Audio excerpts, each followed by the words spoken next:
Mythical Zoan. That's what you are. Yes, you, the bearded hippo, I see you. And not just any mythical Zoan either. No foxes, no burbs, and certainly no meticulously well-polished golden men. No, this mythical Zoan is the exact counter to Luffy. And it's going to trigger the ultimate fight battle of light versus darkness. Hello and welcome to the Grand Line Review, your source for everything One Piece. My name is Liam and I have a bit of a strange relationship with light because I really like being in darkness, but only when there's light. Which I guess is how this room has ended up the way it is. And my inner conflict is set to play out in One Piece with Light Lord Luffy about to tackle the Daimyo of Darkness Blackbeard, whose aim is going to be to turn our burning sun god into little more than a mere Tinder god. And speaking of Tinder god, did you know that Blackbeard is surprisingly popular on that there app? Gravity practically forces people to swipe right, and it's all thanks to this rather salacious profile picture by our channel artist. And if you'd like to be as popular as Blackbeard, then well, good news. Because 3 lucky subscribers from this video are going to win a custom artwork requesting whatever they'd like, whether it's a female Frankie, a delicious pot of Odin, or even a well-cracked Tamago. To win, simply be subscribed to the channel and leave a 1-sentence comment with your art request. And yes, you do need to be subscribed because YouTube shows me this funky little red dot next to your name, so you can't fool me. You'll also receive a high-quality digital copy of your request, as well as have it featured in future videos, thus becoming part of Grand Fleet history. Also, this video is sponsored by Raid Shadow Legends, the game that exists and just celebrated its 3rd anniversary. And I want to take a moment to talk a bit about some super tough raid stuff, which is the Doom Tower. Where to climb to the top, you're going to need an army of champions to defeat all of the strong boss things. You'll also want ways to remove debuffs, and some pretty high resistance would be advisable. And there's a whole ton of stuff happening in Raid this month. Special events every day, including the Path of Light summer event. There's also new champions coming and a set of skins for Trundergilt Mallet, who I am told is amazing. Raid is also running a special Deliana chase event where you can get said Deliana if you log in and play Raid for 7 days between now and July 20th. New players, once you're in game, just enter promo code MyDeliana to get rewards to boost Deliana to level 50. But that's not all. The gifts for new players keep on coming. Hit the link in the description and get a free champion Tyrell, 200k silver, 1 XP boost, 1 energy refill, and 1 ancient shard, so that you can summon an awesome champion as soon as you get in game. You'll find these rewards here in your inbox for the next 30 days only, so good luck, Shadow Raiders. So do that thing, but for now, let's take an unfortunate deep dive into the rather rotund world of Marshall D. Teach. This portly gent has occupied a rather disproportionate amount of surface area in Eiichiro Oda's mind brain since almost the very inception of One Piece. In fact, in Databook Green Secret Pieces, we are honored or cursed with some of Blackbeard's original designs. The first is this rather grizzled hunchback fellow, a very classic pirate aesthetic complete with stick in mouth for some reason. That or it's like a really long tooth. But the next design Oda gave a bit of a test drive was to remove that grizzled beard and replace it with a pair of testicles. Needless to say, which is, in and of itself, needless to say, but this didn't quite work out. Which brings us to, by far, the most fascinating early Blackbeard concept, featuring something much closer to what we eventually settled on, but with the very notable addition of an eye patch. Now, if you've never heard this before, then I am about to blow your mind. And if you have heard it before, then, well, I apologize, but it is very necessary. In 25 years of One Piece, in a world with well over 1,000 characters, most of them being pirates, not a single one of them has featured an eye patch. And this is very purposeful because Oda did reveal that he is saving the eye patch for a, quote, certain pirate. And the 2 frontrunners for that discussion would be Luffy and Blackbeard because they are the only 2, to the best of my knowledge, that have ever been drawn with an eye patch historically. I mean, there's also that post-time skip Zoro design concept, but it's not the classic pirate sort of yar me eye patch, that thing,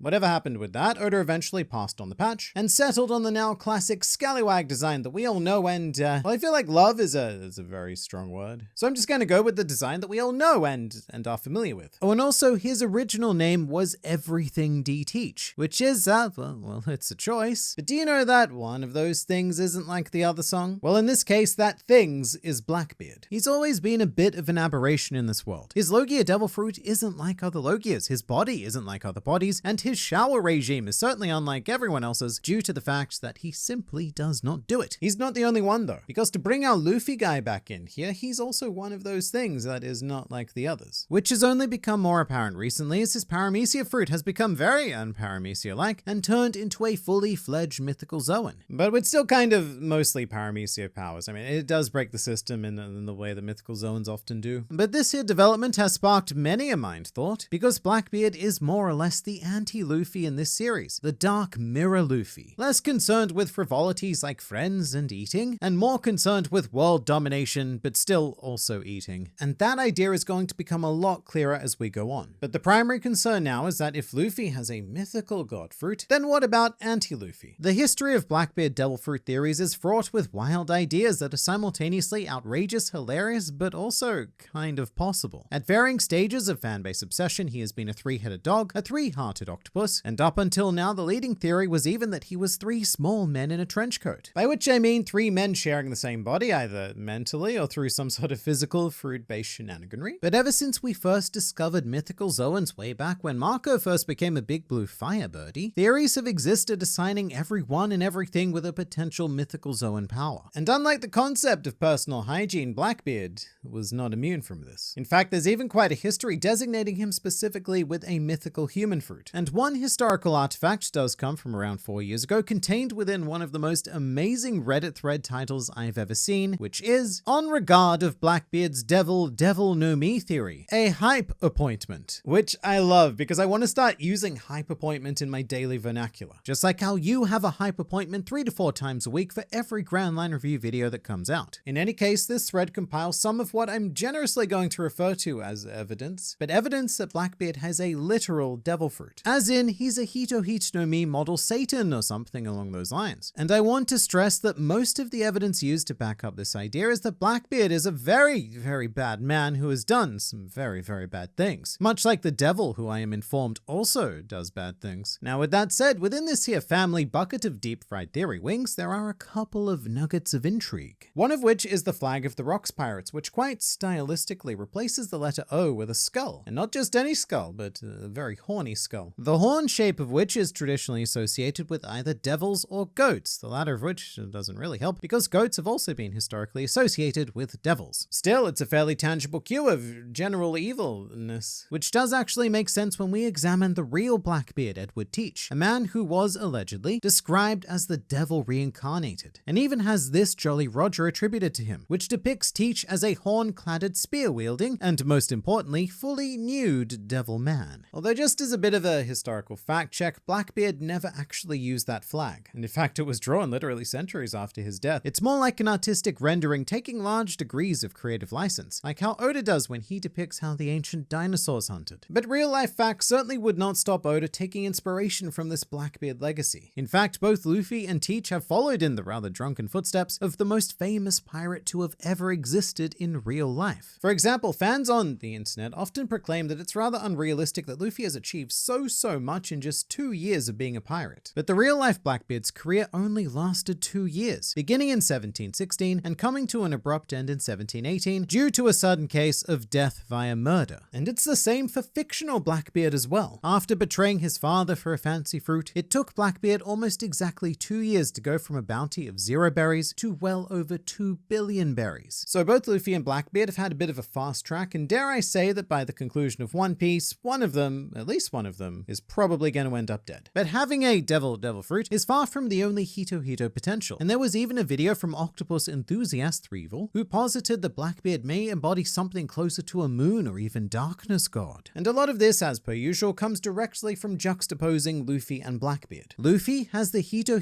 no Mi model Nika, with the figure of Nika almost certainly taking their name from the Greek goddess of victory Nike, which yes is also where famed foot covering Nike took their brand name, just deciding for reasons to pronounce it very differently. Although that certainly does clear things up here, because with that in mind we can assume that Blackbeard has the Hito no Mi model Adidas. And just before all of the Americans lol and comment about how I just said that word, I'm going to refer you to this article entitled Americans Need to Stop Mispronouncing Adidas. But shoes aside, if Luffy's fruit has a basis in Greek mythology, then well, why not anti-Luffy's? To that point, one of the candidates Threevil proposes is Erebus, a primordial personification of darkness. Because in the end, and I suppose in a very stereotypical manner, that is what One Piece is going to come down to, light versus dark, which is a dynamic that we already have in play. Luffy carrying the fruit of an alleged sun god, whilst Blackbeard ate a funky food that allows him to become literal darkness. And in retrospect, there were some fascinating hints all the way back in Water 7 when Ace fought against Blackbeard on Bonaro Island. Ace's final attack in this conflict was more or less to create a miniature sun, and in response to this, Blackbeard said, "The sun or darkness? Only one of us us will win. I'm not very good at impersonating Blackbeard. In any case, Ace calls this attack the Dai Enkai Ente, but I call it losing to Blackbeard because, well, that's what it did. But it gave us a taste of good versus evil, light versus dark, and sun versus not sun. In this case, darkness triumphed, and not only did Ace's sun fail, but by association, Whitebeard's sun also failed because that's how puns in the English language work. How interesting is that though? Blackbeard is such an enemy of the sun that he even goes after homophones, having killed Sun Thatch and directly triggering the series of events leading to the death of Sun Ace. But looking back on it, Ace was a bit of a practice Luffy. He went out to sea earlier, did a trial run, failed to stop the darkness, and now Luffy has inherited that light. But something quite wild is that the future conflict between Luffy and Blackbeard was foreshadowed by, of all things, Ace's hat, which includes these two comedy and tragedy smiley faces, ones that happen to directly mimic Luffy's initial meeting with Blackbeard in an event that would become known as the Cherry Pie Incident. At every stage of this encounter, Luffy and Blackbeard had the exact inverse expressions reacting to the cherry pie and the drink and the just general everything. So the final shot of Banaro Island is quite representative of Ace being caught up in this fated conflict between the happy-go-lucky monkey and the sad-go-not-lucky hippo. And if you wanted to get really wanky, and look,